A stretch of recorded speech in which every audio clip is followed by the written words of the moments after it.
Selamat datang ke channel Cikgu Mendel. Dalam video ni kita akan cuba bincangkan bab ketujuh, koordinasi badan. Apa maksud koordinasi? Koordinasi ni macam seolah-olah kita nak kawal atur. Kita nak kawal tubuh badan tu macam mana. Pastinya bukan kita lah kawal. Jadi sebab dia ada tindakan luar kawal, tindakan terkawal. Tindakan terkawal tu sesuatu yang kita dengan secara warasnya kita dapat kawal. Contohnya cikgu tengah bercakap sekarang dan kamu pun tengah mendengar. Jadi kamu pasangkan speaker tu kuat atau perlahankan. Semua tu adalah tindakan terkawal. Jadi kamu sedar benda tu berlaku, kamu pun mengarahkan benda tu berlaku, kamu hendak benda tu berlaku. Tapi dia ada satu lagi tindakan luar kawal. Tindakan luar kawal ni, dia ada bahagian otak yang akan kawal tindakan ni tanpa kamu sedar. Dalam kewarasan kamu tu untuk berfikir setiap saat, setiap detik, setiap minit ni, kamu tak sedar kadang-kadang benda tu berlaku sebenarnya. Sebagai contoh, kamu bernafas. Jadi bernafas ni adalah tindakan luar kawal lah. Memanglah kadang-kadang kita rasa, kita sedar kita bernafas, tapi kebanyakan masanya dia berjalan dengan secara automatik, sendirinya, dia mandiri. Ataupun kita punya degupan jantung. Jadi degupan jantung kita tu dia berdegup dengan sendirinya tanpa kita nak kawal dia macam mana. Sebab apa? Sebab ini dia terlibat dalam tindakan luar kawal. Tindakan luar kawal. Okey, yang kita tak boleh nak kawal dia, hanya bahagian otak yang kawal. Sama ada dia nak tinggikan degupan, nak rendahkan degupan, nak stabilkan degupan, itu adalah tubuh badan kita yang akan kontrol, akan kawal benda tu. Jadi koordinasi badan ni adalah kita nak kawal badan tu macam mana. Ada dua sebenarnya sistem untuk kawal badan ni, tapi untuk yang kamu belajar ni hanya satu sahaja yang ada dalam silibus. Cikgu pun tak tahu kenapa satu lagi tidak ada, tapi dia ada dua. Satunya adalah menggunakan sistem saraf. Maksudnya dia akan hantar impas elektrik, maklumat sedalam impas elektrik pergi ke otak dan otak tafsirkan apa yang dihantar itu. Sebagai contoh sekarang ni lah, kamu dengar apa yang cikgu cakap ni, dia masuk ke dalam telinga, dia kena pada gegendang telinga, dia kuatkan gelombang tu, kemudian dia hantar ke auditory nerve, auditory receptor, reseptor pendengaran. Reseptor pendengaran tu akan tukarkan gelombang tu kepada impas elektrik dan dihantar ke otak, dan kamu akan cuba fahamkan tentang apa yang kamu dengar ni. Sebagai contoh yang lain, bilik kamu panas. Jadi bila bilik kamu panas, dia ada reseptor kepanasan di bawah kulit. Reseptor kepanasan tu akan tukarkan rangsangan tu kepada impas elektrik, dan dia akan hantar impas elektrik tu sepanjang saraf-saraf yang ada, laluan-laluan yang ada, macam wire-wire yang ada, pergi ke saraf tunjang. Saraf tunjang hantar maklumat pergi ke otak, dan otak akan tafsirkan bahawa bilik tu panas. Dan untuk kekalkan suhu kamu, jadi ada perperluan berlaku di situ untuk kekalkan suhu badan. Sebagai contoh lah, itu adalah sistem saraf yang kamu tak belajar sebenarnya. Just nak bagi tahu lah pengetahuan umum, sebab dia tak susah sangat, dia tak pergi mendalam. Satu lagi sistem kawal atur dalam badan ni, dia bukan melibatkan impas elektrik. Impas elektrik tu dia sangat cepat. Okay? Contohnya kamu pegang tangan kiri kamu dengan masa yang kurang daripada 1 saat, dia terus kamu dapat rasa yang kamu pegang tangan kiri kamu. Cepat, dia sangat cepat. Penghantaran maklumat tu tanpa kita sedar, proses tu berlaku dengan sangat-sangat cepat. Okey. Tapi yang koordinasi badan, sistem endokrin, ini dia akan hantar kawal atur badan, fungsi badan melalui bahan kimia. Okey. Melalui bahan kimia. Jadi ada bahan kimia yang dihasilkan. Bahan kimia ni akan bergerak dan dia akan pergi ke organ sasaran. Dan apabila sampai di organ sasaran, dia akan bagi tahu kat organ sasaran tu untuk buat apa. Jadi ini adalah koordinasi fungsi badan secara kimia menggunakan bahan kimia. Jadi bahan kimia dihasilkan, dia akan bergerak dalam sistem peredaran darah, kemudian dia akan sampai ke organ sasaran, dia akan bagi tahu dekat organ sasaran apa benda yang dia nak kena buat. Jadi itu pengenalan sedikit lah tentang sistem endokrin, koordinasi badan. Jadi kelenjar, dia ada kelenjar endokrin iaitu kelenjar yang tanpa ductus. Okey. Jadi kelenjar ni akan hasilkan hormon. Jadi hormon ni kemungkinan dia protein atau lipid. Ada dua sebenarnya. Hormon ni ada dua jenis. Sama ada dia protein atau lipid. Apa maksud lipid protein ni? Jadi bahan buatan hormon tu. Sebagai contoh, kita nak buat roti. Roti ni kemungkinan kita buat guna tepung. Tu biasalah. Tepung ni ada banyak jenis lah kan. Ada tepung gandum, tepung jagung, tepung beras. Jadi kita nak buat roti, rumah kita ada tepung gandum. Kita guna tepung gandum. Jadi dapatlah kita roti tu, bahan binaan dia, bahan buatan dia adalah tepung gandum. Kemungkinan rumah kita ada tepung jagung. Jadi kita guna tepung jagung buat roti. Jadi bahan buatan ni adalah tepung jagung. Sama juga hormon ni. Untuk buat hormon tu, sel-sel atau organ-organ kelenjar endokrin ni dia guna protein untuk dia buat hormon. Ada satu lagi bahan, kemungkinan dia guna adalah lipid. Okay? Jadi dia ada bahan berasas protein, bahan berasas lipid untuk hasilkan hormon. Kemudian kesan dia akan agak lama, ambil masa. Kesan dia akan agak lama untuk arahkan organ sasaran tu untuk buat sesuatu. Dia akan ambil masa sedikit lama lah. Berbanding dengan sistem saraf tadi, dia sangat cepat. Jadi tanpa kita sedar, benda tu sedang berlaku. Sap, dia berlaku dalam badan kita. Sangat cepat. Gerak balas dia perlahan. Jadi dia ambil masa lah. Sebagai contoh, kamu bilik sejuk. Jadi bila sejuk tu kamu terus rasa sejuk. Terus cepat kamu punya tindak balas, tutup aircon yang ada. Tutup kipas yang ada. Ataupun pakai sweater, pakai selimut. Okay, gerak balas dia cepat kalau yang sistem saraf. Untuk yang sistem endokrin ni, dia gerak balas perlahan. Dia pun dipengaruhi dengan hebatnya walaupun kuantiti bahan kimia tu sedikit. Jadi walaupun kuantiti bahan kimia tu sedikit, tapi pengaruh dia besar. Okey. Dia maksud kuantiti sedikit tu. Kemudian dia ada organ sasaran. Jadi maksudnya bahan kimia yang dihasilkan oleh kelenjar endokrin ni, dia ada organ sasaran dia. Dia tak boleh pergi sesuka hati tempat-tempat yang tak sepatutnya, dia tak akan memberi kesan. Jadi dia ada organ sasaran dia. Okey. Sebagai contoh, kita nak post surat. Kita hantar ke pejabat pos. Kita tak boleh pergi bank, nak suruh bank hantar surat, tak. Jadi dia kena ada organ sasaran dia, kena pergi pejabat pos kalau kita nak hantar surat. Kita tak boleh pergi bank. Pergi bank, bank pun bagi tahu kita, kami bukan nak boleh hantar surat. Kami ini tempat orang nak simpan duit, nak urusan-urusan tentang keuangan. Jadi tak boleh. Dia tak kena. Dia kena ada organ sasaran.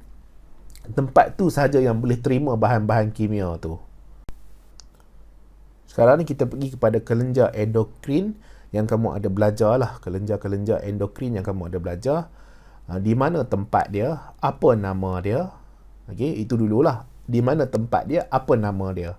Jadi kalau boleh tengok tentang sistem-sistem ni, selalunya kita pergi kepada struktur dulu. Struktur dia bentuk dekat macam mana, tempat dia dekat mana, dan apa nama dia. Selalu macam itulah, baru kemudian kita pergi kepada fungsi. Jadi cikgu ada lukis kat tepi ni, walaupun tak cantik lah, tapi ini usaha yang cikgu dah usahakan, buatkan untuk fahamkan kamu. Jadi dekat bahagian kepala, ini kepala lah, kepala. Bahagian kepala ni, dalam tulang kranium, dia ada otak. Jadi otak tu, sebahagian daripada otak tu ada banyak-banyak nama dia lah. Ada cerebrum, medulla oblongata. Dan bahagian otak tu ada dipanggil sebagai hypothalamus.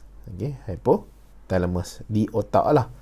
Jadi kamu nak tengok lagi spesifik, lagi cantik, kamu google lah kan. Internet semua orang ada. Cikgu percaya. Kemudian di bawah hypothalamus tu dia ada pituitary. Cikgu nak sebut bahasa Melayu ni pun susah lah. Tapi boleh lah ya. Dia ada pituitary. Okay, pituitary. Okay, pituitary. Pituitary. Yang ni di bawah hypothalamus. Di bawah hypothalamus. Pituitary ni dia ada dua jenis. Bukan dua jenis, dia ada dua bahagian. Boleh dia ada dua jenis pun kan. Dia ada bahagian depan tu dipanggil sebagai anterior.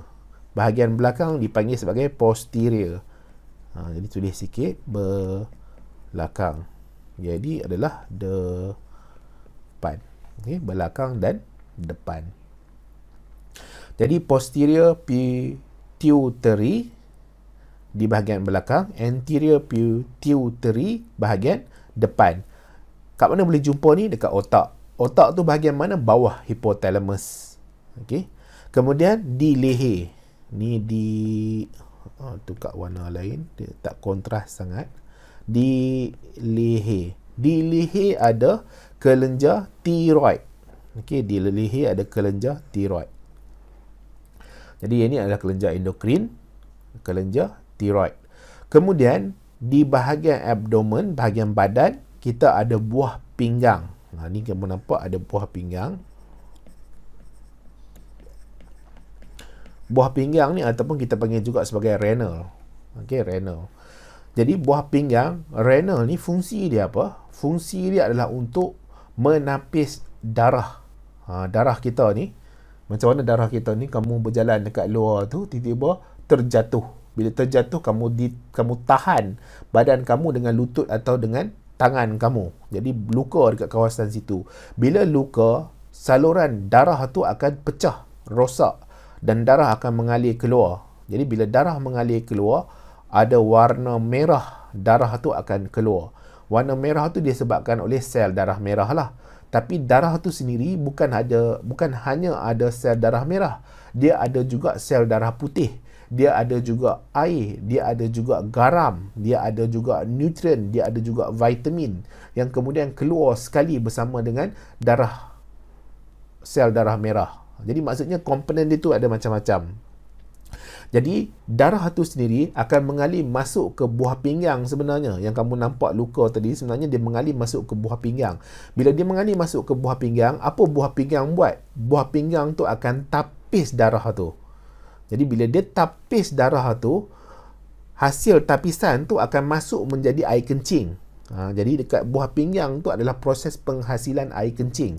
Jadi dia akan terbentuknya air kencing di buah pinggang. Okey? Itu fungsi buah pinggang lah. Tapi cikgu bukan nak cerita macam mana air kencing tu terhasil. Cikgu nak cerita di atas buah pinggang tu ada kelenjar endokrin yang bernama kelenjar adrenal. Okey? Jadi ada kelenjar endokrin yang bernama kelenjar adrenal di atas buah pinggang ni. Okey? Nak bagi nampak cikgu hitamkan ni. Atas buah pinggang tu ada kelenjar adrenal. Kemudian di sistem pencernaan kita ada satu organ ni sangat-sangat penting. Dia sangat-sangat penting. Sebab apa? Dia menghasilkan enzim. Contoh enzim yang dihasilkan lipase amylase tripsin. Okey, lipase amylase tripsin. Pada waktu yang sama, dia juga adalah kelenjar endokrin yang menghasilkan hormon.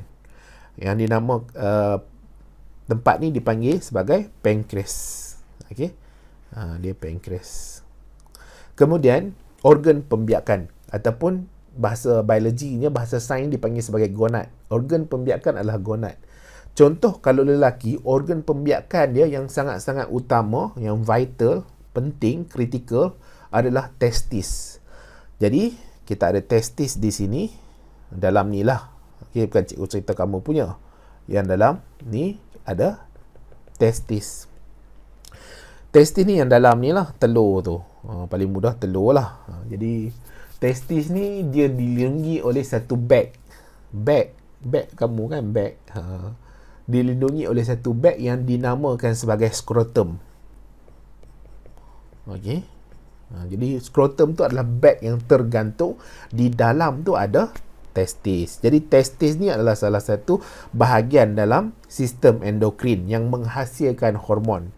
Kemudian ada juga di organ pembiakan wanita, perempuan, okay, ataupun betina, iaitu bahagian yang dinamakan sebagai ovari. Yang ini, ovari ni akan hasilkan hormon juga yang akan mempengaruhi fungsi badan. Jadi hormon-hormon ni dia akan mempengaruhi fungsi badan. Dia akan kawal atur apa aktiviti badan ni, badan tu dia nak bertingkah laku macam mana.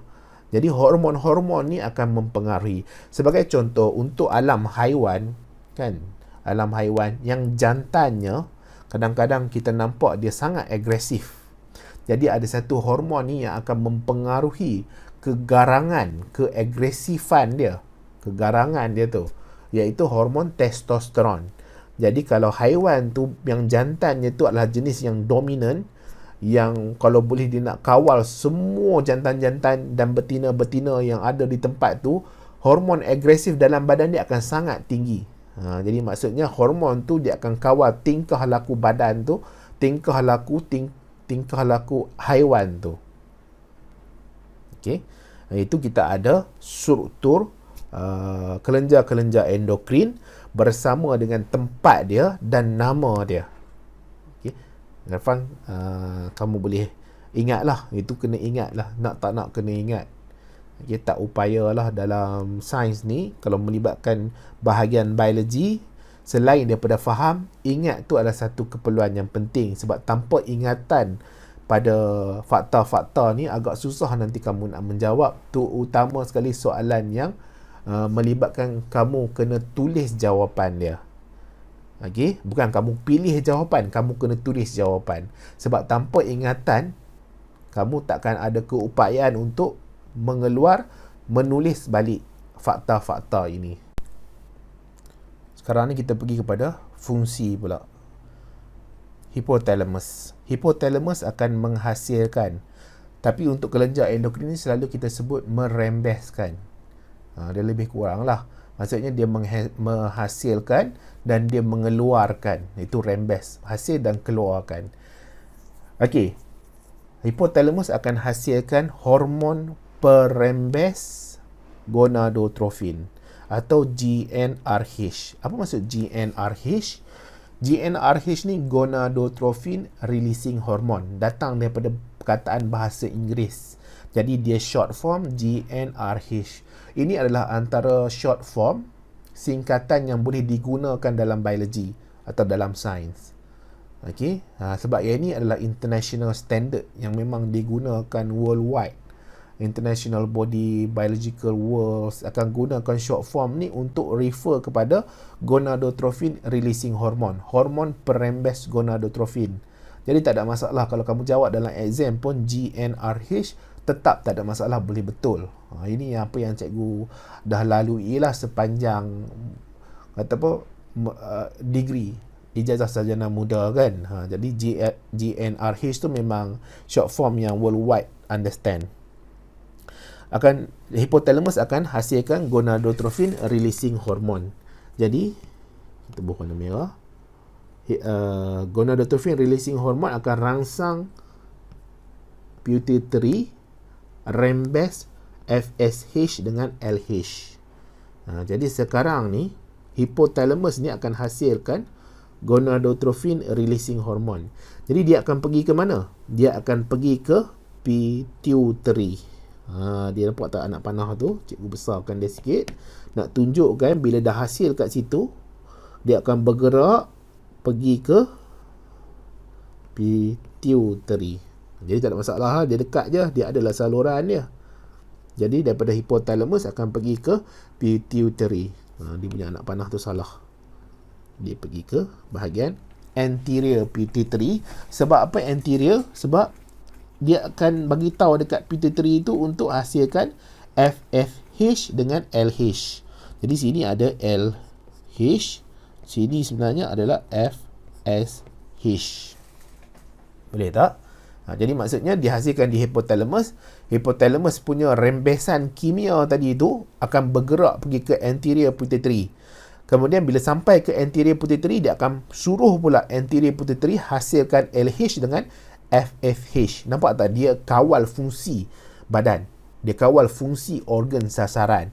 Dia bagi tahu dekat organ sasaran apa yang dia orang kena buat. Okey. Kemudian kita pergi kepada posterior dulu. Okey, posterior pituitary akan rembeskan ADH. ADH ni apa? Antidiuresis. Antidiuresis ni akan pergi ke tubul ginjal akan rangsang penyerapan semula air. Tubul ginjal ni renal lah, ataupun buah pinggang. Buah pinggang. Jadi tubul ginjal, buah pinggang, ADH ni akan pergi ke buah pinggang. Jadi ADH dah besar dah tu. Dia akan bergerak pergi ke buah pinggang. Bergerak dalam apa? Salur darah. Jadi maksudnya ADH ni bila dirembeskan oleh posterior pituitary akan masuk ke dalam salur darah, kemudian dia akan beredar bersama dengan darah. Apabila sampai di buah pinggang, dia akan keluar daripada salur darah, akan pergi masuk mempengaruhi buah pinggang. Untuk buah pinggang rangsang penyerapan semula air. Apa maksud penyerapan semula air? Air yang dikeluarkan daripada darah masuk ke buah pinggang tu akan jadi air kencing. Jadi air kencing tu akan keluar sebagai air kencing lah, melalui saluran air kencing. Tapi sekarang ni bila buah pinggang dia dapat antidiuresis daripada posterior pituitary, dia akan serap balik air yang ada dekat air kencing tu. Jadi maksudnya buah pinggang tu akan ambil balik air daripada air kencing. Jadi bila dia ambil balik air daripada air kencing tu akan semakin pekat. Okay? Dan semakin sedikit lah. Sebab apa? Air diserap balik dalam buah pinggang, masuk ke dalam salur darah. Dia pergi ke mana? Dia masuk balik salur darah. Tadi mula-mula darah tu dia masuk ke buah pinggang, jadi dia keluarkan bahan-bahan untuk jadikan air kencing. Tapi sekarang ni bila dah jadi air kencing, dia ambil balik air itu disebabkan posterior pituitary arahkan buah pinggang dengan hantar hormon antidiuresis untuk serap balik air dekat buah pinggang. Jadi air diserap balik masuk ke dalam salur darah. Air kencing yang terhasil tu akan semakin pekat, semakin sedikit sebab adanya penyerapan semula air. Okey, itu yang berlaku. Kemudian kita ada oksitoksin. Jadi posterior pituitary ini di otak akan hasilkan oksitoksin. Oksitoksin ni akan bergerak masuk ke dalam salur darah. Okey, macam mana dia bergerak? Dia masuk ke salur darah ya. Jadi pergerakan dia tu, peredaran darah akan sampai ke otak uterus. Otak uterus ni paling mudah kita nak faham, rahim lah. Rahim perempuan yang mengandung. Jadi bila sampai ke rahim tu akan berlaku pengecutan. Kecut ni maksudnya apa? Ruang tu akan semakin sempit bila dia kecut. Okey, bilik tu mengecil, mengecut. Dia sempit. Bila dia sempit, dia akan tolak bayi yang ada dalam perut tu, fetus yang ada dalam perut, untuk keluar dalam proses kelahiran.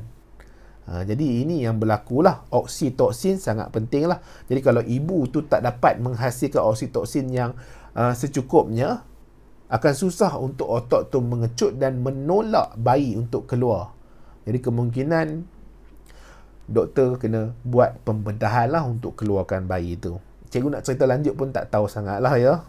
Sebab nak kena baca mendalam ilmu tentang kelahiran ni. Tapi itu asas yang boleh kamu fahami lah. Kemudian oksitoksin ni juga selain pergi ke otak uterus, dia akan pergi ke kelenjar susu. Kelenjar susu ni ada dekat mana? Dekat payudara. Okay, breast. Jadi di dalam payudara tu ada kelenjar susu. Bila sampai je oksitoksin ke kelenjar susu, dia akan rangsang kelenjar susu tu untuk keluarkan susu. Kenapa nak keluar susu? Sebab untuk menyusukan anak tu. Jadi akan ada penyusuan kepada anak tu.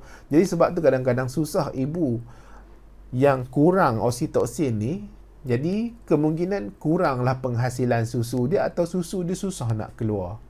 Okay? Itu yang berlaku lah. Dia ada detail dia lagi lah. Kenapa kajian dalam ilmu sains ni terlalu mendalam dan banyak lah. Dia ada banyak orang yang kaji. Kemudian untuk datangkan, buktikan ilmu tu, kadang-kadang dia kena ada replication dipanggil. Kajian tu mesti diulang dan hasilnya mesti mendapatkan result yang sama. Barulah dia solid, dia kukuh ilmu dia tu. Okay, dalam biologi, dalam sains lah. Sebab tu kita panggil dia replication. Tak apalah, itu tak penting. Nanti pening kepala kamu nanti bila nak cerita tentang tu. Kemudian kita pergi kepada anterior pituitary. Anterior pituitary. Anterior pituitary ni sebut anterior saja, dia depan. Okey, dia depan. Jadi apa hormon yang dihasilkan antaranya adalah pelutenan. Pelutenan. Kalau bahasa Inggeris senanglah, luteinizing hormone. Okey, luteinizing hormone. Sebab tu dipanggil sebagai LH hormon. Dia ada hormon sebenarnya kat depan ni. Hormon pelutenan. Bahasa Inggerisnya luteinizing hormone, sebab tu dipanggil sebagai LH. Okey. LH ni dihasilkan, dirembeskan oleh anterior pituitary. Organ sasaran dia adalah ovari. Jadi bila dia pergi ke ovari, dia nak pergi ke ovari macam mana? Sistem peredaran darah. Nak tak nak, sistem pengangkutan utama dalam badan ni adalah sistem peredaran darah. Dia akan masuk di kapilari darah, kemudian dia akan masuk di vena, kemudian dia akan bergerak di jantung, kemudian dia akan keluar di arteri. Arteri akan tolak dia pergi ke seluruh tubuh badan. Kemudian akan sampailah di ovari. Jadi ovari akan dirangsang oleh hormon pelutenan ni untuk ovulasi.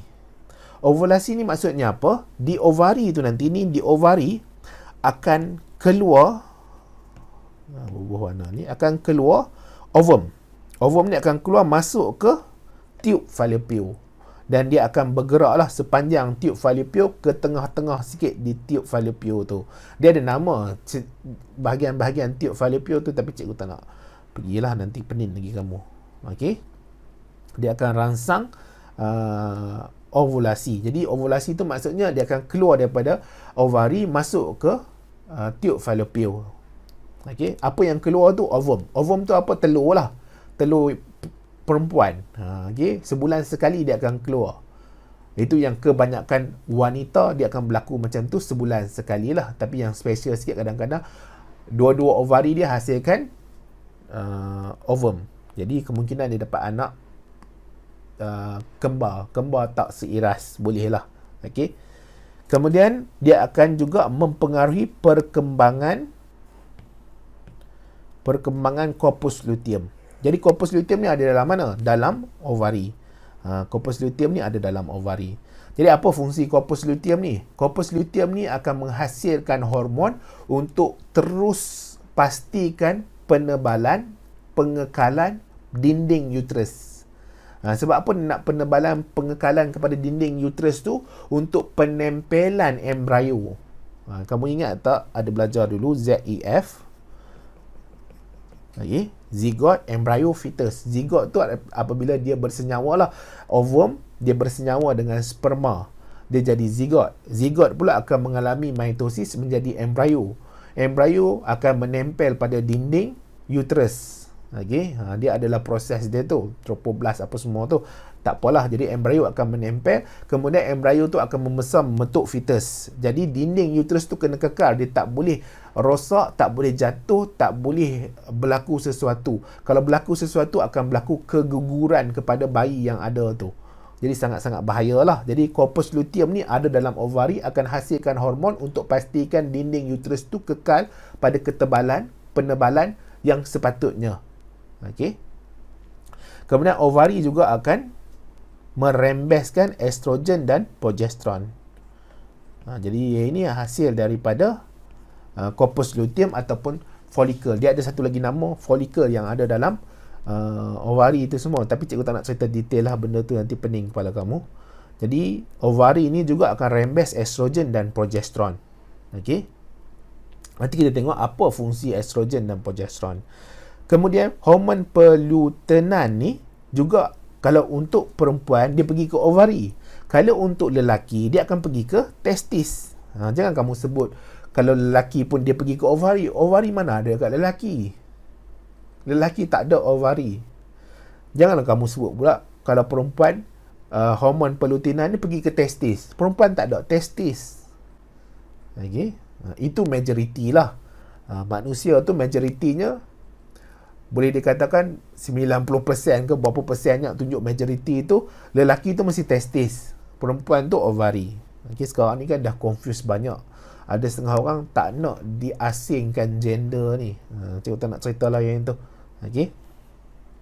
Kemudian testis akan rangsang untuk rembes testosteron. Okay. Jadi hormon pelutinat akan pergi ke testis. Pergi tu macam mana? Sistem peredaran darah. Pergi ke testis.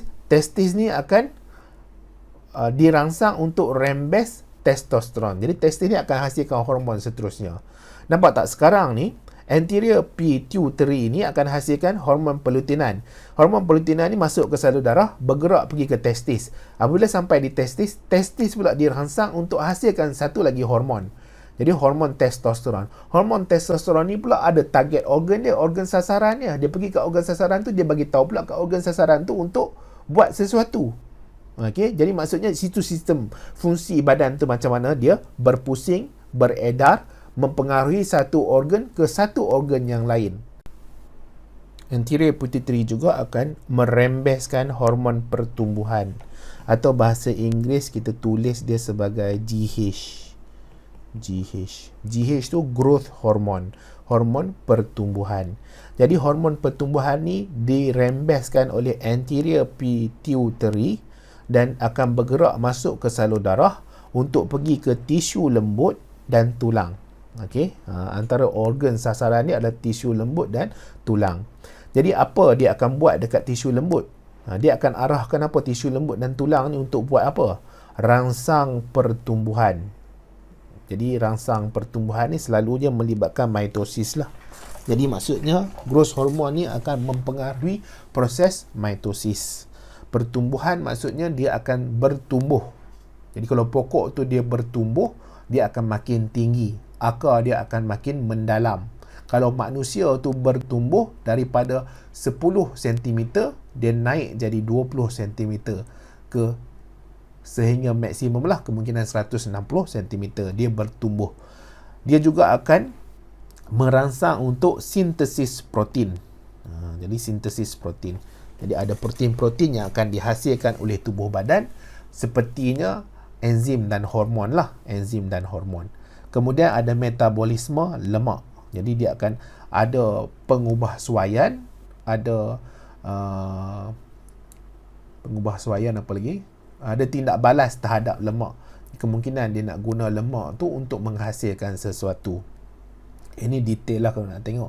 Tapi kamu punya sains ni tak perlulah yang melebihi daripada apa yang ada dalam buku teks. Nanti kamu lagi banyak benda kamu nak kena baca, nak kena ingat. Okey. Cukup sekadar apa yang ada dalam buku teks lah. Yang lain-lain tu mungkin untuk pengetahuan am sajalah. Tak ingat tak apa. Kemudian seterusnya, anterior pituitary juga akan menghasilkan hormon yang dipanggil sebagai adrenocorticotropic. Corticotropic. Bukan corticotropic, adrenocorticotroph. Okey, adrenocorticotroph. Bahasa Melayu dia. Kalau bahasa Inggeris dia adrenocorticotropic hormone. Sebab tu dia panggil sebagai ACTH. Adrenocorticotropic hormone. Dia akan pergi ke cortex adrenal. Jadi dia tak lebih lah, dia tak cerita lebih tentang ni. Sebenarnya dia terlibat dalam cortisol hormone, tapi tak ada, jadi cikgu tak nak cerita lah. Okey. Jadi cortex adrenal, dia akan pergi ke adrenals. Jadi dia akan pergi ke adrenal yang ni. Seterusnya kita ada perangsang tiroid, hormon perangsang tiroid. Ini juga dirembeskan oleh anterior pituitary. Perangsang tiroid. Bahasa Inggerisnya dipanggil sebagai thyroid stimulating hormone, TSH. Ini boleh guna singkatan dalam jawapan lah. Tapi cikgu tak pastilah sama ada boleh jawab dalam bahasa Melayu guna singkatan ni. Kamu kena tanya cikgu kat sekolah lah. Sebab cikgu tak mengajar di sekolah. Okey. Jadi hormon perangsang tiroid ini dia akan pergi ke kelenjar tiroid. Dia akan merangsang kelenjar tiroid ini untuk menghasilkan tiroksina. Ini satu lagi hormon. Jadi maksudnya perangsang tiroid ini, hormon perangsang tiroid ini dia akan pergi ke kelenjar tiroid. Macam mana dia nak pergi? Cuba jawab. Cikgu tunggu. Lagi? sebelum ni banyak kali dah cikgu ulang, macam mana hormon ni nak bergerak? Paling utama sekali pergerakan hormon adalah melalui sistem peredaran darah.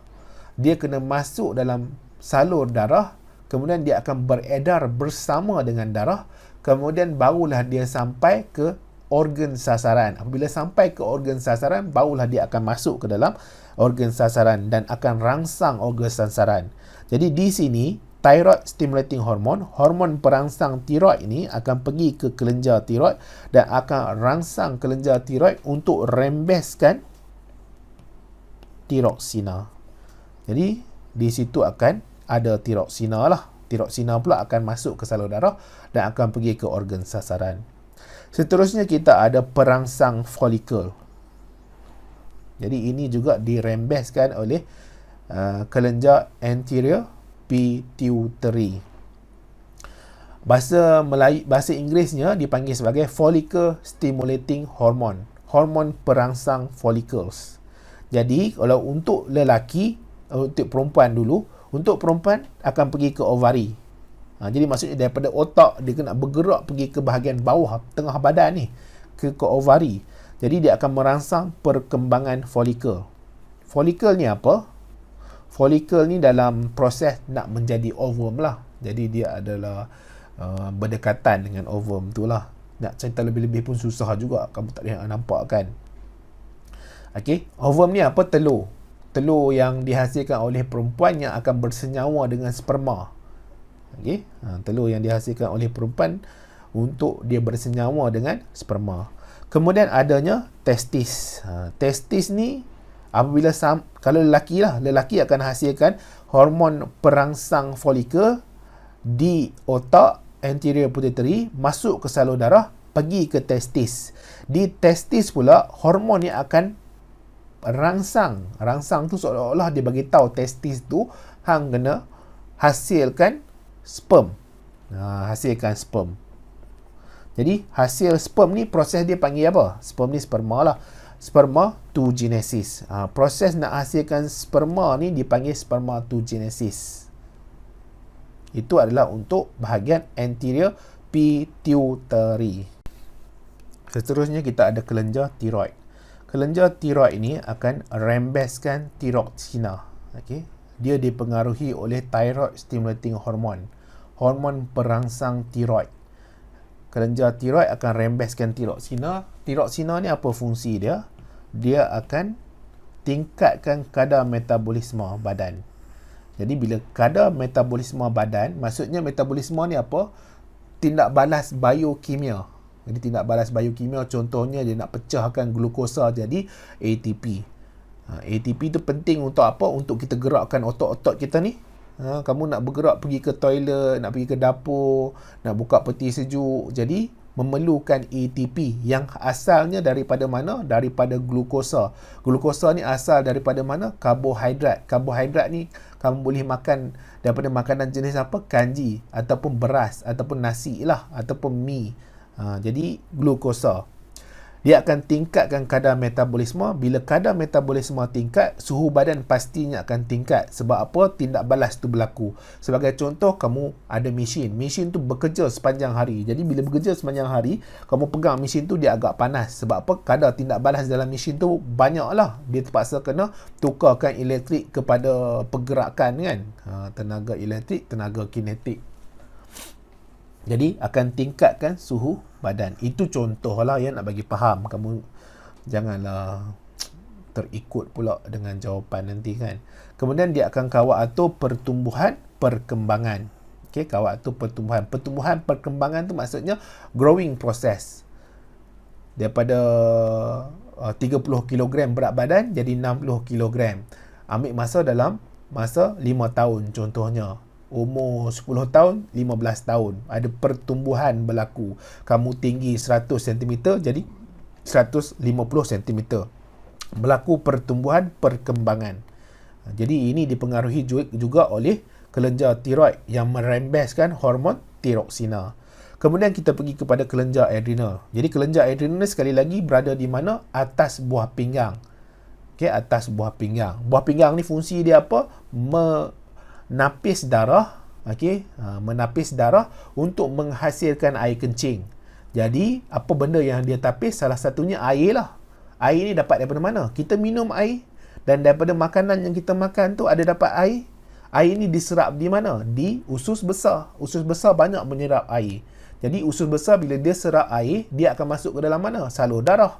Salur darah ni akan beredar dan akan ditapis di buah pinggang. Jadi dia akan keluarkan air-air yang berlebihan tu masuk menjadi air kencing. Masuk menjadi air kencing. Jadi di atas buah pinggang ni ada kelenjar adrenal. Kelenjar adrenal ni akan merembeskan aldosteron. Apa fungsi aldosteron? Jadi kelenjar adrenal akan merembeskan aldosteron. Aldosteron ni akan pergi ke ginjal. Ginjal ni buah pinggang lah. Banyak nama ni kan, panggil renal lah, ginjal lah, buah pinggang lah. Nama yang sama lah ya. Kemudian di situ akan berlaku penyerapan semula garam minerals. Di sini kita tengok tadi di atas ni kita ada antidiuresis. Hormon antidiuresis akan serap balik air. Jadi bila dia pergi ke buah pinggang, dia akan bagi tahu buah pinggang tubuh badan nak air balik. Jadi dia akan serap balik air masuk ke salur darah. Jadi air kencing akan makin pekat. Tapi kali ni kelenjar adrenal, aldosteron ni akan pergi ke buah pinggang, akan bagi tahu kat buah pinggang kami nak garam semula balik. Jadi garam yang ada kat air kencing tu kena masuk balik dalam salur darah. Jadi berlaku penyerapan semula garam minerals. Jadi garam-garam yang masin-masin tu akan masuk balik ke dalam salur darah. Bila dia masuk balik salur darah, air kencing tu akan menjadi semakin cair. Sebab apa? Dah kurang garam di situ. Jadi bila semakin cair, dia banyak lah. Sebab apa? Air banyak di situ. Dia tak serap semula air, dia serap garam saja. Jadi air kencing akan jadi cair dan banyak. Disebabkan hormon aldosteron yang dihasilkan oleh kelenjar adrenal. Kemudian kita ada kelenjar adrenalina. Yang ini dirembeskan oleh kelenjar adrenal. Kelenjar adrenal sekali lagi berada di mana? Atas buah pinggang.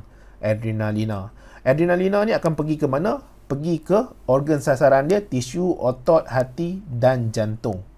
Jadi apa yang dibuat kat situ? Jadi sebagai contoh lah. Yang ni memang contoh yang betul lah. Kamu berjalan di satu tempat, satu lorong yang kecil, pada waktu agak-agak nak hampir malam, maghrib lah. Matahari nak jatuh waktu tu. Tiba-tiba kamu rasa macam ada sesuatu ikut kamu di belakang.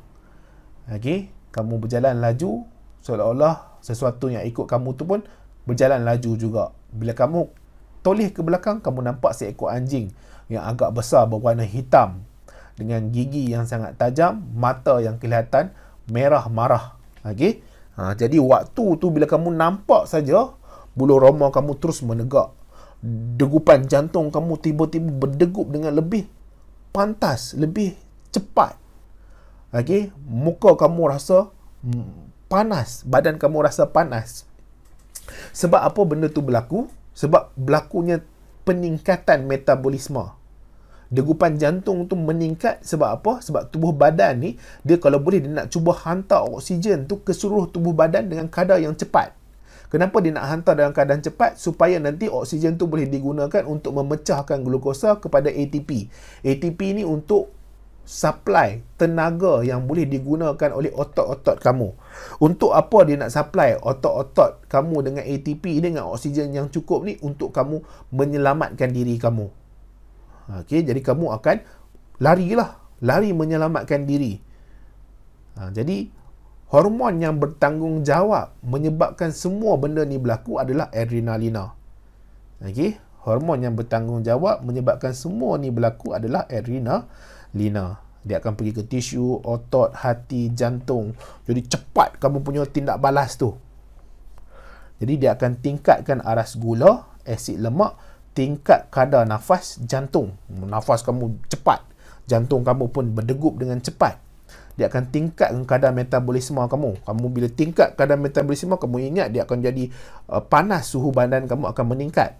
Dia akan kecutkan salur darah supaya nanti darah tu dapat ditolak dengan cepat ke seluruh tubuh badan. Jadi dalam keadaan yang emergency lah, kecemasan. Dia ada banyak lagi lah contoh. Jadi kamu boleh pergi carilah contoh mana yang kamu suka. Seterusnya kita pergi kepada pankreas. Pankreas. Pankreas ni dia penting dalam sistem pencernaan. Sistem pencernaan tu sistem apa? Untuk pecahkan makanan, molekul yang besar makanan tu ke molekul yang kecil. Kenapa nak pecahkan molekul besar kepada molekul kecil? Supaya senang diserap masuk ke dalam salur darah atau sistem peredaran darah. Jadi pankreas ni akan menghasilkan hormon dan enzim. Kedua-duanya dihasilkan oleh pankreas. Jadi hormon yang terlibat yang dihasilkan oleh pankreas adalah insulin. Jadi insulin ni kita selalu dengar lah. Terutama sekali kalau ayah, mak, datuk, nenek kita tu kena kencing manis, iaitu diabetes mellitus. Kencing manis disebabkan insulin ni tak cukup untuk menukarkan glukosa kepada glycogen. Jadi bila tak cukup, tak ada, jadi gula dalam darah tu akan sentiasa tinggi. Lebih daripada 12, lebih daripada 20, kemungkinan 30 ke, teruk lah dia punya kandungan gula dalam darah tu. Jadi itu membahayakan sistem badan, fungsi badan. Jadi insulin ni akan dihantar ke hati, otot, tisu adipos. Pada waktu tu bila dia hantar, glukosa akan ditukar kepada glikogen. Jadi glikogen ni adalah bentuk simpanan glukosa yang selamat untuk badan. Glukosa ni tak boleh disimpan dalam keadaan glukosa. Dia tak selamat. Dia akan mempengaruhi kepekatan keadaan darah. Jadi dia tak boleh berada dalam keadaan glukosa. Dia kena ditukar kepada glikogen. Jadi nak tukar glikogen supaya tak membahayakan badan ni, dia perlu ada insulin. Glikogen ni berkumpul banyak-banyak jadi lemak lah. Okay? Jadi glukosa kepada glikogen, insulin dihasilkan oleh pankreas. Kemudian pankreas juga akan merembeskan glukagon. Glukagon ni akan pergi ke hati, otot, tisu adipos juga. Dia akan tingkatkan aras glukosa darah. Jadi darah tu akan meningkat aras glukosanya disebabkan glukagon ni akan tukarkan glikogen yang pada awalnya ditukar oleh insulin kepada glukosa. Jadi kalau tubuh badan kurang gula, kurang glukosa, jadi dia perlu ambil glukosa ni daripada satu-satu tempat. Sebab apa? Untuk pecahkan glukosa jadi ATP. ATP ni untuk apa? Untuk pengangkutan aktif, untuk pergerakan otot. Pentingnya glukosa ni. Tapi glukosa ni kalau kurang dalam darah, jadi dia akan gunakan glikogen ni, glukagon akan tukarkan glikogen kepada glukosa. Cikgu dulu waktu belajar selalu tertukar. Hopefully dengan harapan kamu tak tertukar lah.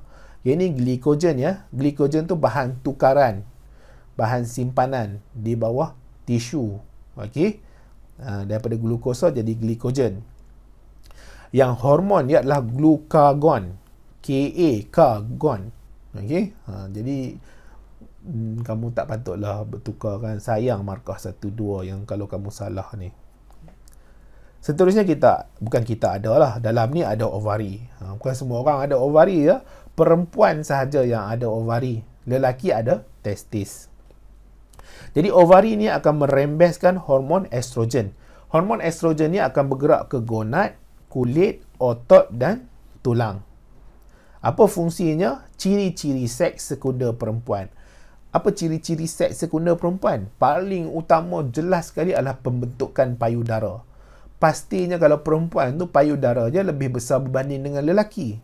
Disebab apa dia boleh lebih besar berbanding lelaki? Disebabkan oleh hormon estrogen.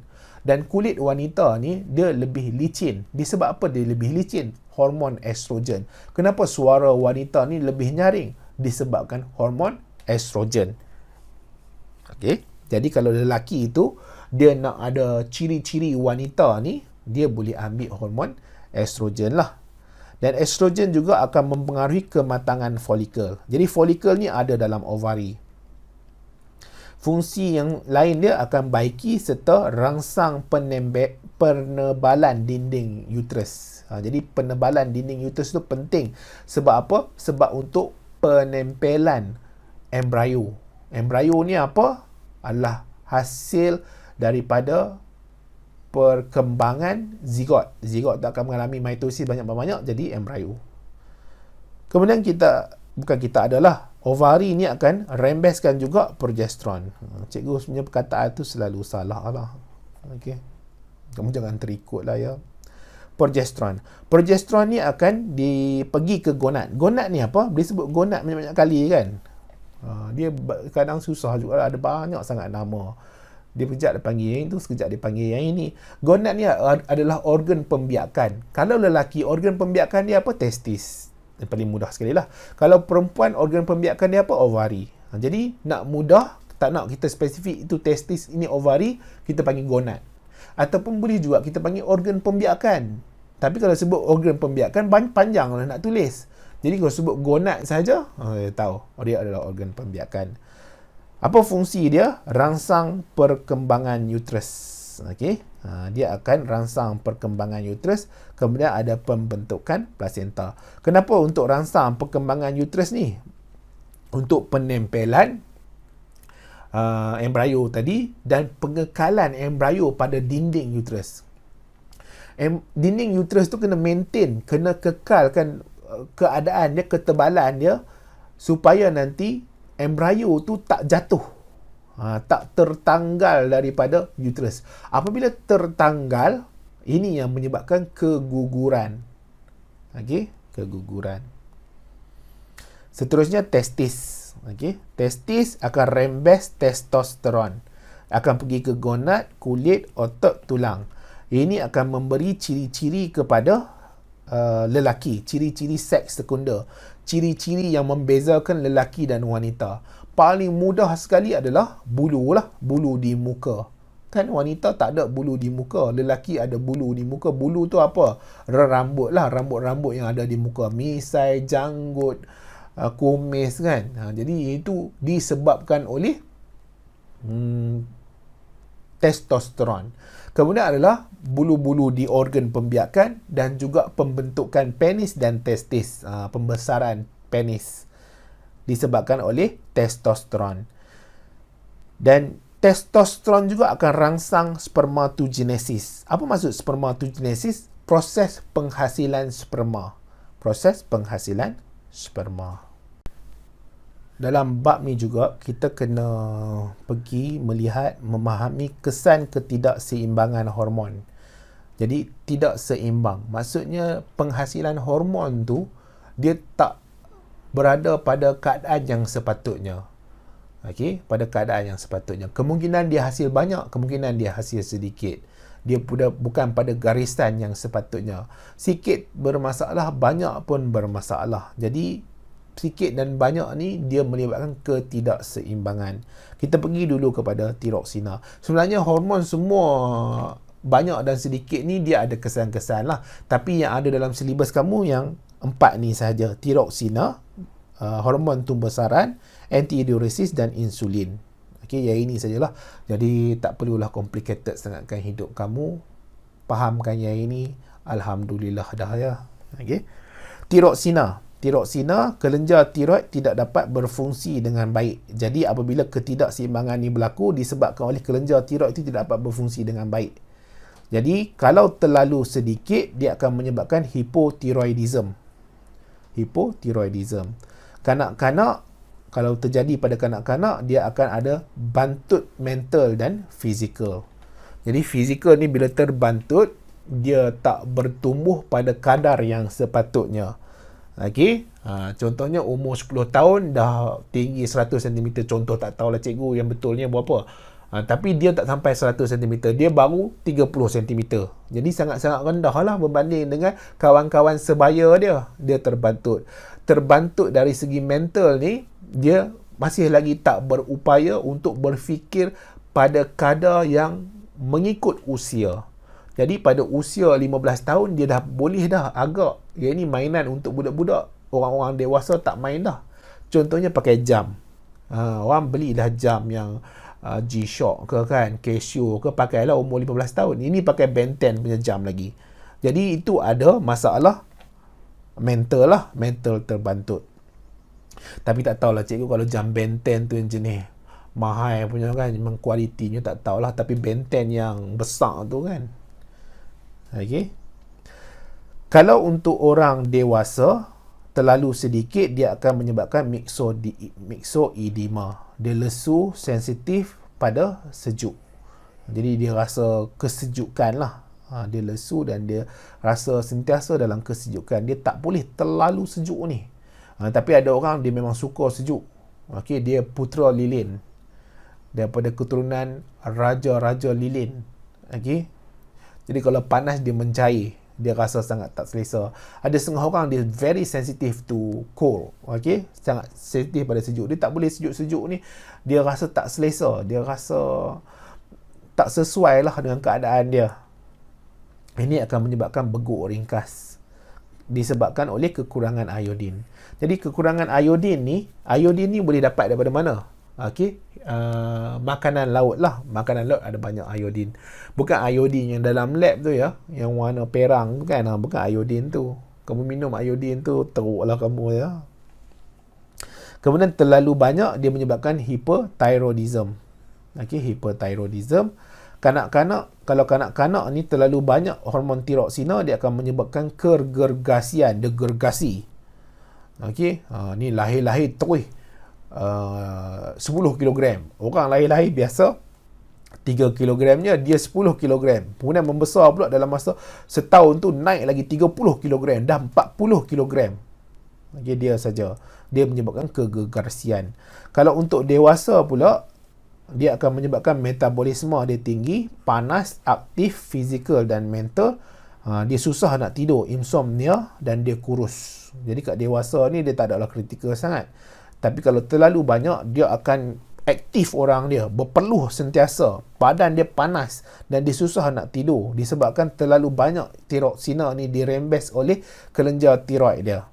Dan ini boleh dilihat daripada leher dia tu, dia ada beguk berlaku. Beguk dinamakan sebagai exophthalmic. Okey, diiringi oleh mata yang bonjol. Dapat dikesan oleh bengkak leher, beguk, goiter. Kemudian kita ada growth hormone. Okey, growth hormone. Growth hormone kalau kekurangan akan menyebabkan kekerdilan, kalau lebih akan menyebabkan kegergasian, dan ini juga akan menyebabkan acromegaly, tangan dan muka lebih besar. Kemudian kita ada antidiuresis. Kalau terlalu banyak, okey, antidiuresis, kita ulang baliklah sedikit antidiuresis, banyak kali dah ni. Dia akan rangsang penyerapan semula air. Jadi di buah pinggang tu, air kencing tu dia akan serap balik air. Jadi air kencing akan menjadi semakin pekat. Jadi tubuh badan akan lagi banyak air. Jadi isi padu darah meningkat. Sebab apa isi padu darah meningkat? Sebab air yang daripada air kencing tu dah masuk balik ke dalam salur darah. Akan menyebabkan tekanan lebih tinggi. Okey. Kemudian kalau terlalu sedikit antidiuresis, air kencing akan jadi banyak dan cair. Sebab apa? Sebab dia tak serap balik air kencing tu jadi banyak lah. Okey. Kemudian ni akan menyebabkan diabetes insipidus. Dia ada dua, diabetes insipidus, diabetes mellitus. Dia akan selalu dahaga. Sebab apa? Sebab dia duk buang je air kencing. Okey, bila dia buang air kencing, air tu kuranglah dekat darah dia. Bila kurang kat darah dia, dia tak boleh nak ambil daripada air kencing, dia kena minum lah. Jadi duk minum air. Kan? 1 jam tu 4 botol minum.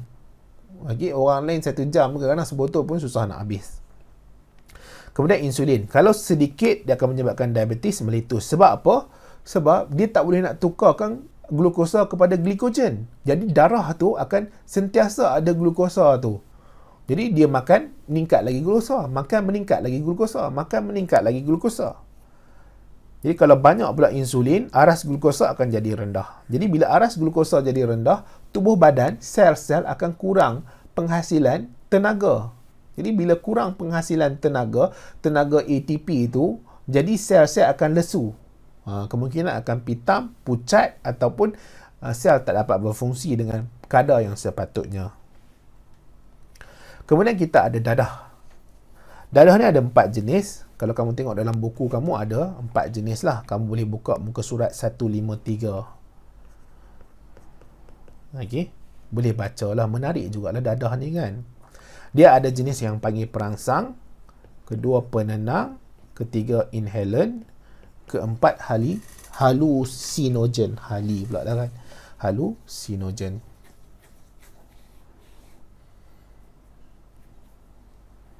Perangsang stimulan.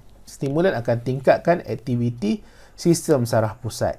Jadi dia makin aktif. Dia makin sensitif kepada environment. Dia tahu apa yang berlaku sebabkan oleh perangsang.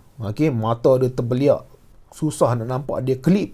Duk tengok seseorang, tengok orang tu, tengok orang ni. Jadi dia semakin aktif. Jadi keseronokan, dia rasa seronok, kadang-kadang dia become excited. Kalau dia menari dekat disco tu, dia boleh menari kalau 4 jam disco tu buka, 4 jam dia menari tak berhenti. Kalau 10 jam dia boleh menari. Duk berjoget je, melompat. Tak berhenti je. Disebabkan oleh apa? Sebabkan dadah yang diambil ni. Jadi keseronokan tu melampau-lampau. Tapi kemudian, habis je keseronokan tu, dia akan mulai murung. Dia mulai murung. Dan dia berasa yakin dan dia waspada terhadap sekeliling. Dia alert kepada sekeliling. Contoh dadah dia,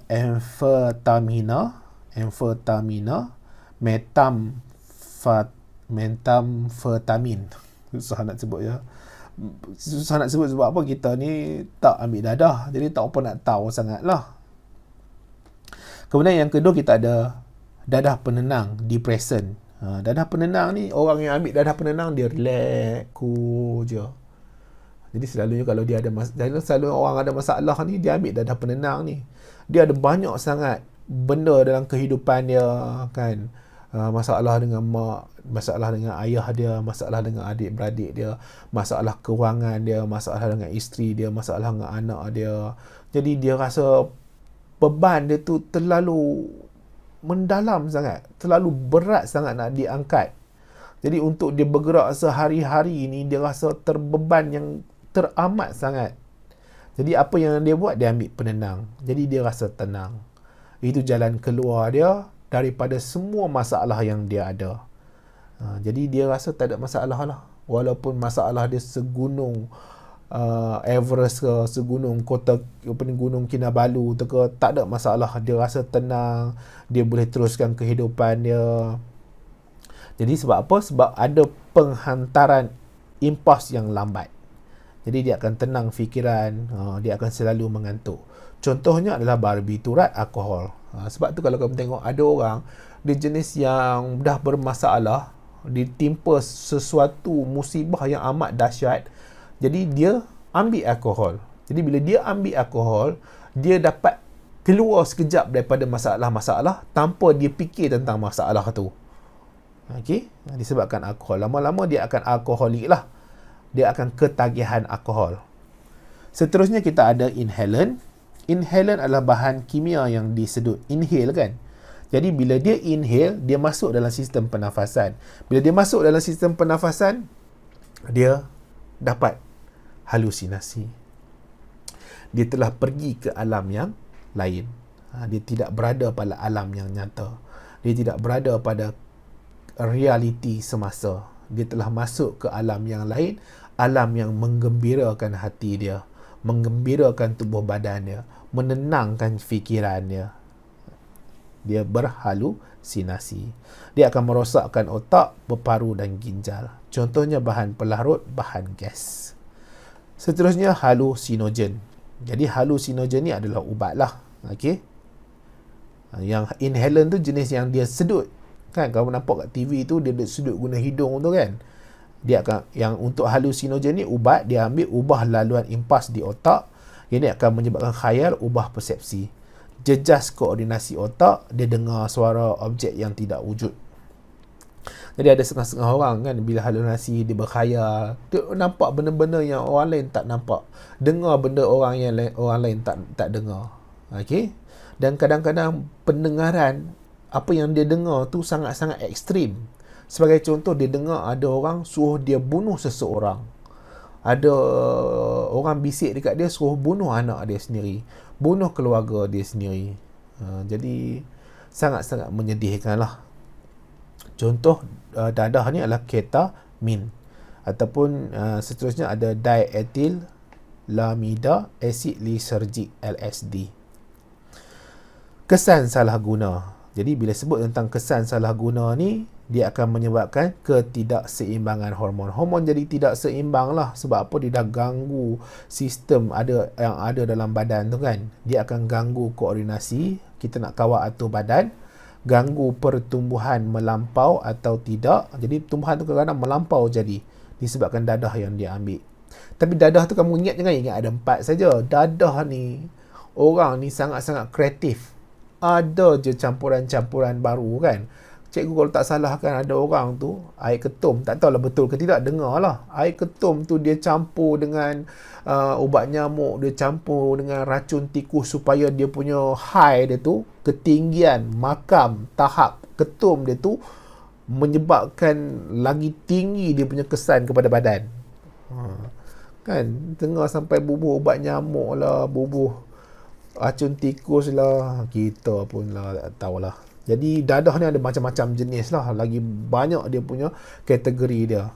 Tambah-tambah teknologi zaman bergerak ni, macam-macam. Cikgu berdoa lah, berharap sangat kamu tak terlibat. Ketidakseimbangan hormon, dia menyebabkan juga ciri seks sekunder terjejas, perubahan fizikal dan mental. Jadi kadang-kadang kita lihat orang yang ambil dadah ni, dia berusia, kelihatan seperti berusia lebih tua daripada yang sepatutnya. Seterusnya, kesan salah guna, pertuturan tidak jelas. Okey, alkohol ni akan jejas cerebrum, orang tu akan meracau. Tindak balas refleks lambat. Jadi bahan kimia psikoaktif dadah, etanol, akan lambatkan gerak balas. Bahan kimia ini berada di interneuron. Interneuron ni apa dia? Dia sistem saraf lah. Jadi sistem saraf. Dia akan hilangkan keseimbangan badan, koordinasi otot akan jadi lemah. Kemudian penyakit daripada kesan salah guna. Okey, penyakit daripada kesan salah guna. Yang pertama, sirosis hati. Yang ni ada dalam buku teks. Memang semua ada dalam buku teks ya. Tapi kamu bolehlah sambung baca sambil-sambil cuti panjang ke kan. Jadi sirosis hati, muka surat 156. Jadi kalau nampak kat situ ada gambar rajah sirosis hati. Dia warna tu dah bertukar, kemudian ada macam gelembung-gelembung di dalam hati itu sendiri. Jadi bila gelembung-gelembung ada di dalam hati itu, maksudnya hati itu sendiri dah rosak. Okey. Jadi sirosis hati ni salah satunya adalah apabila minum alkohol secara berlebihan ataupun salah guna dadah. Jadi selalunya orang yang alkoholik lah. Jadi dia nak hilangkan, dia nak lari daripada masalah dia, dia consume, dia minum alkohol dan sangat banyaknya. Toksik kepada hati, dia toksik kepada hati. Okey. Dia akan rosak kronik, menyebabkan hati rosak kronik, berparut. Macam seolah-olah ada luka, ada pisau yang menghiris-hiris hati itu. Dia jadi keras, tidak berfungsi. Seterusnya, ulcer perut. Ulcer perut ni, perut tu luka. Kenapa luka? Orang yang minum alkohol ni kadang-kadang dia minum dalam keadaan perut dia kosong. Jadi bila minum dalam keadaan yang perut kosong, dia tak minum, dia tak makan benda lain. Jadi asid tetap dihasilkan juga. Asid hidroklorik asid yang dirembeskan oleh dinding perut tu, bukan perut yang kamu nampak kat dinding ni, perut yang kat dalam. Jadi asid hidroklorik terus dirembeskan dan dia akan bertindak balas dengan dinding perut. Sebab apa? Tidak ada makanan dalam perut. Jadi bila tindak balas dengan dinding perut, perut tu akan luka. Jadi bila luka perut tu, dia akan menyebabkan ulcer dan kesakitan yang melampau. Okey. Sebab ingat ya, asid yang dihasilkan oleh dinding perut, pH dia boleh jatuh sampai 1.5 ke 2. pH 2 ni boleh lebur paku besi, boleh hakiskan paku besi. Betapa kuat dan powerfulnya dia. Ini akan menyebabkan iritasi, radang kepada dinding perut. Jadi pesakit akan rasa pedih, sakit hulu hati, kembung perut, loya dan muntah. Lebih teruk lagi, dia akan berlaku muntah darah, najis dia hitam. Dan ada juga jenis-jenis penyakit yang orang tu secara mentally, secara tingkah laku dia menjadi lebih agresif, lebih garang. Okey, lebih agresif. Boleh ke guna garang ya? Tak pastilah. Jadi contoh dadahnya adalah amfetamina. Jadi dia akan aktifkan sel otak, tingkat kadar metabolisme. Lebih aktif, tidak dapat tidur, dia akan tunjukkan sifat ganas dan agresif. Jadi orang yang ambil dadah ni, jenis pula yang amfetamina ni, yang jenis perangsang ni, dia akan mudah angkat tangan lah. Dia suka pukul isteri dia, pukul anak dia, pukul mak ayah dia, dan boleh bergaduh dengan adik-beradik. Bergaduh ni bukan bergaduh sikit-sikit, sampai berbunuhan. Kan ada dekat mana tau. Disebabkan rokok pun boleh berbunuhan. Ini kan sebabkan dadah. Apatah lagi, dia punya makam tu lagi tinggi, punya level tu lagi tinggi. Okay. Sangat-sangat bahaya. Sebab tu dadah ni sekali terlibat amat susah nak keluar daripada belenggu najis ni. Sebab apa, orang tu kadang dia cuba nak keluar tapi dia tak mampu. Tubuh badan dia nak juga dadah tu. Sebab dia akan rasa sangat tak selesa bila dia tak dapat. Sebab tu kadang-kadang bila kekecewaan dia terlalu tinggi disebabkan dia tidak dapat, dan dadah ni dia akan become agresif lah. Jadi sangat-sangat agresif. Dan paling teruk, dia boleh bakar rumah. Ada orang sampai bakar rumah ya. Hilang kewarasan. Ada sampai potong kaki nenek dia, kelar leher.